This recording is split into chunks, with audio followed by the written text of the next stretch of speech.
आज़ादी के 75 साल के अंदर 45 साल कांग्रेस ने राज किया और करीब 28-29 साल से भारतीय जनता पार्टी का शासन है। तो अभी ये दोनों 75 ईयर्स में हम कुछ नहीं कर, मतलब हम तो वही थे वही रहे। हमारा कोई सुखाकारी नहीं मिली हमको, कोई मतलब जो हमको सुशासन चाहिए वो सुशासन हमको नहीं मिल रहा है। मोदी पार्टी से बाहर गिरे तो महिला सुरक्षा तो प्रथम उसका बेस है कि महिला सुरक्षा पैदा होनी चाहिए और वो हम करके रहेंगे। राज्य हकीकत में जिसको बोलते हैं वो कदम बढ़ चुके हैं। आम आदमी पार्टी वो कदम बढ़ा चुकी है, समझे, और दिख रहा है दिल्ली और पंजाब के सुशासन से। यहाँ पे रोटी कपड़ा और मकान का सवाल है, आज तक वो नहीं है, वो लोग 27 साल से दे सके हैं। बराबर अच्छी शिक्षा नहीं है, जो भी है प्राइवेटेशन में बेच दिया है पूरे देश को। नमस्कार, मैं हूं मनीषा शुक्ला और आज हम आ गए हैं प्रकाश भाई कॉन्ट्रैक्टर के पास। ये 84 विधानसभा के उम्मीदवारी में खड़े हुए हैं और अगर देखा जाए तो 84 विधानसभा जो है वो विधानसभा को देखते हुए काफ़ी बड़ा विधानसभा का एक सीट है। तो देखते हैं कि ये सबसे बड़ी सीट पर इनकी दावेदारी हुई है और क्या देखकर इन्होंने दावेदारी की है, और यहाँ के जो मौजूदा जो हैं उनका नाम है, विधायक का नाम है झंखना पटेल, और इन्हें जोरदार टक्कर देने वाले हैं। तो देखते हैं कि क्या इनका लोकल मुद्दा है और इन्हीं की ज़ुबानी पे पूछते हैं, क्योंकि आम आदमी पार्टी लगातार लोगों के मुद्दों को उठा रही है। तो प्रकाश भाई केम छो? नमस्कार जी। नमस्कार। मजाમાં છો નથી? ना मजाમાં एकदम बिल्कुल मजाમાં। अच्छा, तो कैसी रही दिवाली आपकी? दिवाली बढ़िया रही। बढ़िया रही जी जी। तो फिलहाल हमने सुना कुछ कि दिवाली के वेकेशंस में सबके रैलियाँ थोड़ी ठंडी पड़ गई क्योंकि सब वेकेशन पे चले गए थे। तो कैसी रही उस टाइम पीरियड्स की रैलियाँ, क्योंकि कोई मिला नहीं ज़्यादा रैलियों में भीड़ भाड़? नहीं, हमारी दिवाली के पहले अगले रविवार को एक रैली हुई, बहुत बड़ी रैली। मतलब हाँ। यहाँ दिवाली अपना डिंडोली से अपना चौक से लेकर अपना पूरा महाराणा प्रताप सर्कल गोडारा तक, और उसमें तिरंगा यात्रा बहुत मतलब बहुत बड़ी रैली थी और बहुत सारे जनसमूह उसमें आए थे और बहुत हमारी बहुत मतलब पूरी सफलता के साथ हमने वो पूर्ण किया। अच्छा, तो और लोगों का जनादेश अच्छा है कि लोग अभी चाहते हैं परिवर्तन की लहर है और परिवर्तन आना भी चाहिए। अच्छा, तो यहाँ लोग चाह रहे हैं कि परिवर्तन की लहर आए, जैसे आप लोगों डोर टू डोर कैंपेन कर रहे हैं तो लोगों से जुड़ भी रहे हैं, तो वो यही चाह रहे हैं। हाँ, हम जब डोर टू डोर करते थे सब लोग हमको पूछते भी और हमको हमारा सवाल भी उपस्थित होते कि भाई अभी सभी लोगों जैसे कि मिडिल क्लास और upper middle class, lower middle class और पुअर मतलब थोड़ा स्लम है, तो उसमें सभी लोग कभी महंगाई का मार से बहुत परेशान है, क्योंकि आज महीने का 2 छेड़ा भेगरा करने के लिए भी बहुत तकलीफ हो जाती है और बहनों को रसोड़ा चलाने में भी इतनी तकलीफ हो गई है, क्योंकि दिन ब दिन भाव बढ़ते जा रहे हैं और महंगाई इतनी बढ़ जा रही है कि लोगों का निर्वाह करना भी बहुत मुश्किल हो चुका है। तो अभी इसमें क्या है कि लोग चाहते हैं कि अभी समझो कि आज़ादी के 75 साल के अंदर 45 साल कांग्रेस ने राज किया और करीब 28-29 साल से भारतीय जनता पार्टी का शासन है। तो अभी ये दोनों 75 ईयर्स में हम कुछ नहीं कर, मतलब हम तो वही थे वही रहे। हमारा कोई सुखाकारी नहीं मिली हमको, कोई मतलब जो हमको सुशासन चाहिए वो सुशासन हमको नहीं मिल रहा है। तो एक मौका केजरीवाल को देना चाहिए, जो हमको एक मौका दे और 5 साल में हम काम नहीं करें तो हमको तो फिर लात मार के भगा देने का हमारा ऐसे। अच्छा। हम काम करके रहेंगे। अच्छा, हमारा ये सवाल है कि सबसे बड़ा विधानसभा है 84, ठीक है, और इसकी मौजूदा झंखना पटेल जी हैं, तो उनकी पकड़, ऑडियंस जो बोलते हैं एक पकड़ होते हैं, उनकी पकड़ काफ़ी तेज़ है। तो क्या लगता है कि उनके जो वोटर्स हैं वो आपकी ओर आकर्षित होंगे? मेन मुद्दा की बात। हाँ, मैंने बोला ना अभी कि देखो पकड़ एक अलग बात है। हाँ। जैसे कि समझो कि जो भी शासन में रहता है, जो भी रूलिंग एमएलए होता है उसका थोड़ा बहुत पकड़ तो रहता ही है, लेकिन बहुत सारे प्रश्न ऐसे हैं, बहुत सारे समस्या ऐसी है आज तक उसका निराकरण नहीं हुआ है। जैसे यहाँ का लोकल मुद्दा चाहिए, उसको इलेक्शंस में लेना चाहिए। जी, हम हमारा अपना कोस्टल एरिया की बात करें, मतलब जहाँ हमारा एरिया की बात करें तो वहाँ सबसे बड़ा प्रश्न ये है कि हमारे वहाँ 10,000 से 12,000 मकान जो है वो ऐसा है कि जो बिन अधिकृत की व्याख्या में, जैसे कि गवर्नमेंट लैंड पे बना हुआ है या कुछ भी है बराबर, तो उसको अधिकृत करने का है।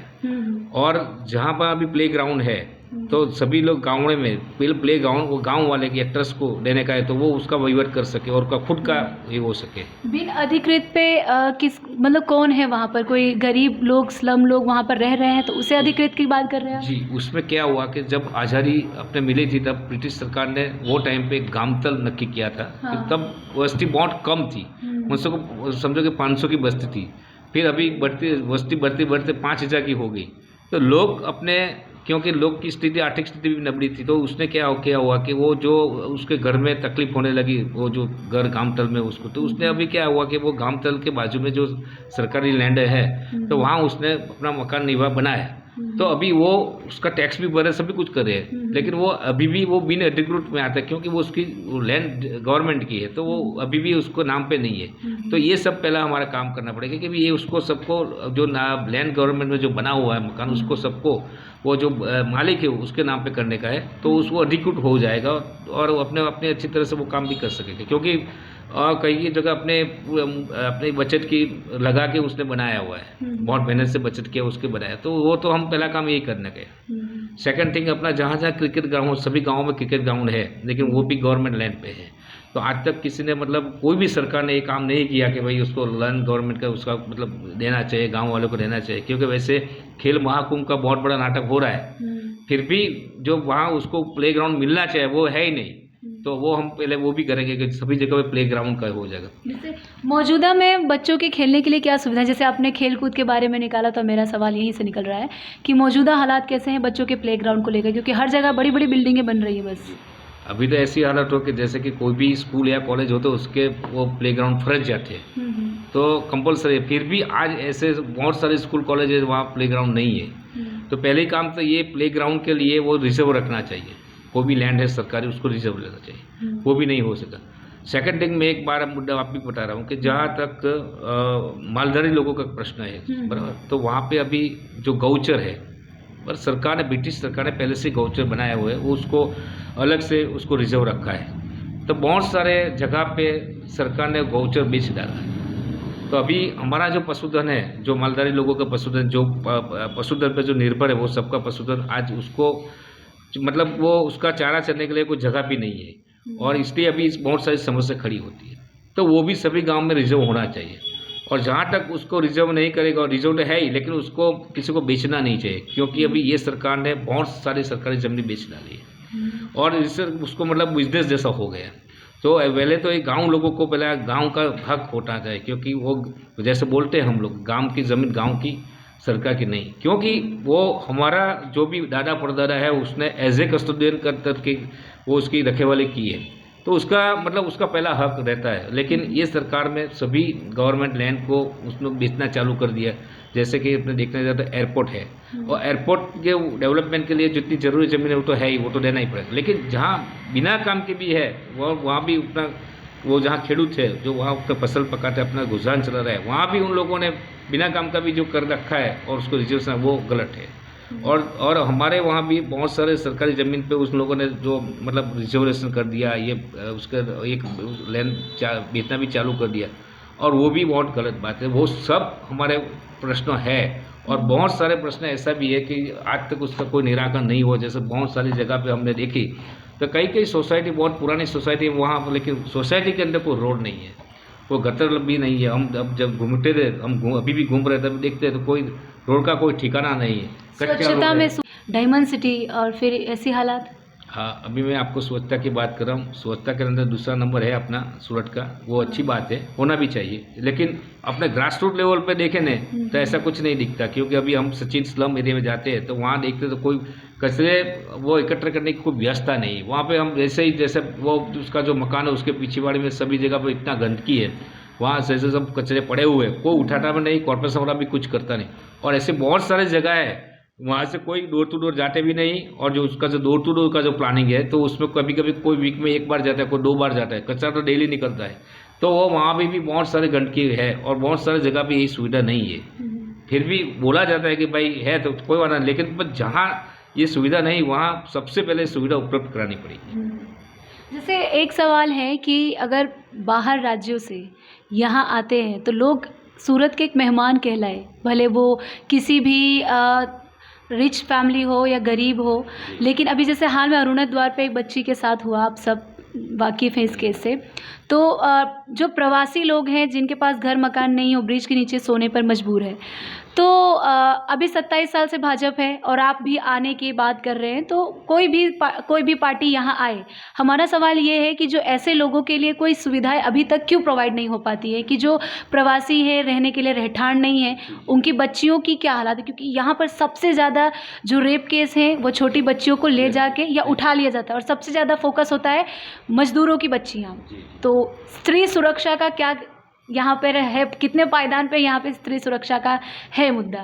देखो, अभी जो गरीब लोग हैं, जो उसके पास घर नहीं है, उसके लिए गवर्नमेंट को पहले तो रैन बसेरा की व्यवस्था करनी पड़ेगी। यहाँ पर रेन व्यवस्था नहीं है। नहीं होगा भी, थोड़ा बहुत है, लेकिन इतना नहीं है। और रैन बसेरा की व्यवस्था करने से यहाँ जो भी लोग मतलब वहाँ जहाँ यहाँ उधर जो रोड पे रहते हो, उन लोग को एक बस मतलब उसका एक अच्छा ये भी मिल जाएगा, और इसलिए अपना परिवार सुरक्षित रहेगा। जैसे कि हमने सुना है काफ़ी दूर पर है, दूर बनी है, लेकिन उसका कोई अभी तक हमने भी देखा भी, लेकिन उसका कुछ मतलब जो एडवांटेज मिलना चाहिए वो नहीं मिल रहा है। अच्छा। जैसे ऐसे ही पड़े हुए, और अभी भी ये तो मतलब बहुत कम है, ज़्यादा बनानी चाहिए, क्योंकि गवर्नमेंट की पॉलिसी में ये रैन बसेरा की भी एक है मतलब कॉन्सेप्ट है, तो वो कॉन्सेप्ट तो पूरी तरह से अमल होना चाहिए। और रही महिलाओं की सुरक्षा की बात है, तो पहले अभी आम आदमी पार्टी जब आएगी तो महिला सुरक्षा तो प्रथम उसका बेस है कि भाई महिला सुरक्षा पैदा होनी चाहिए, और वो हम करके रहेंगे।